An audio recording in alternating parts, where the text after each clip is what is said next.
Ooh,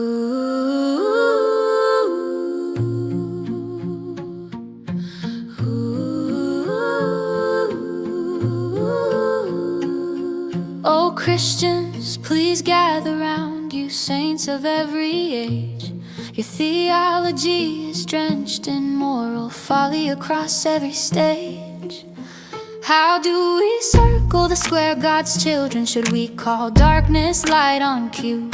The Bible tells us where evil came from, but in stories quite confused.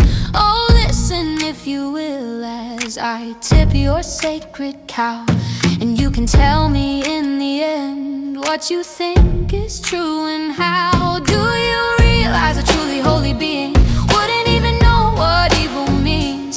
Justice to mercy presuppose evil, like cops needing crooks out on their beat. You don't need road maps to places where you never ever meet. You preach of His perfect holiness, but God's too pure to act. Evil prevention isn't optional, it's not a concept He could lack. No best possible world omelets on the menu is evil legs to crack. Free will is a joker's wild card, random chance in obscurest drag. A perfect God takes no moral risk, love and hate sold in blind bags. So I wonder what I'll get in this. Who knew perfection comes with blemished asterisks? So tell me, where's the first evil domino fall in this supposedly very good creation? Is it fruit that gives you the knowledge only after unfair condemnation? Is it Adam? Oh dear Adam, Mr. Whatever my hot wife says goes. A himbo without a cause, what a genuine headless household. Is it Eve, sweet Eve, sold on sin in 2 sentences flat? Mrs. O, there's a plus side. No one told me that, no hint of conscience that couldn't be. Didn't yell, I'm going to tell. Doesn't even wrestle or take the time to think it out well. If you can get much stronger, bright from billions of sinful kids, why's her greatest grandmother portrayed as such an immoral ditz? Or was it that harmlessly clever animal Aesop forgot to trap? Who got punished for being crafty, and not all a demonic pact witchcrafty? Please consider why the cherubim bouncer at the gate of the nursery.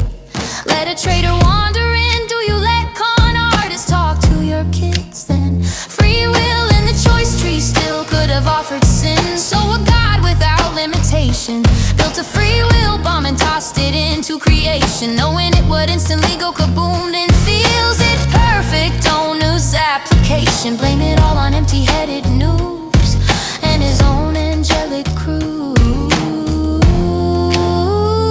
This is clairvoyant security installing free will guards. They know we'll rob the banks day one, and expecting you to renew their contract with the greatest of thanks, K-Hun.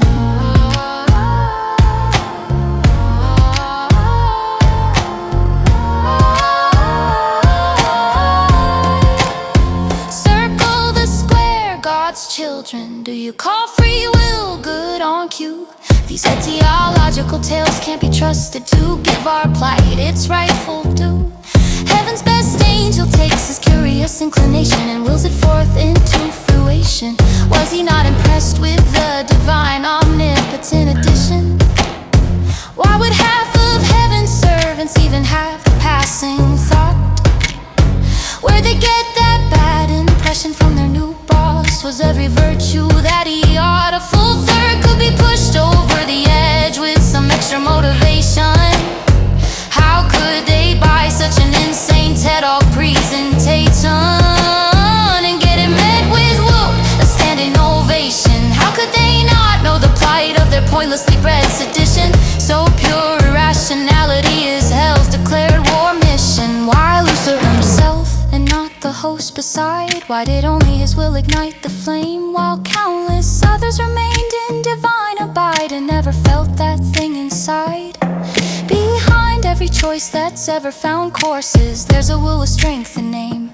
It just appears, it joins or tames all the competing mental horses. Whether that's magic or mechanics, we know exactly what source is to blame. Every choice needs a desire, Every desire needs a cause, and every cause an optional. Worlds like this are the dominoes of God's hopeless flaws. Circle the square, God's children call victim blaming love on cue. If providence fails so easily, who's looking out for me and you? If evil is so fertile in paradise and perfection cracked on impact, then tell me, friends, couldn't only an evil God have manufactured it like that? The origin of evil in the Bible was far too fine-tuned to speed run through Eden's checkpoints without God's full stamp of purview. Your scriptures whisper secrets in Paul's old trembling pen. God bound men to disobedience to show mercy now and then. Few saved, most lost, like Noah's day. 8 people spared the genocidal flood. Tell me, is that love at play, or a sovereign's taste for blood? Few rescued fits the bill of a lazy troll, not inclined to win, not someone loving, wise, and in control, who's totally against sin. One could argue Abraham's bosom buddies are only cold for the vast land of the damned to embitterly forevermore. A God like Bane, what placed that poison in their souls, so their torture and trauma could never ever dull? In any event, you were born into a chafing coffin for dice you didn't even throw.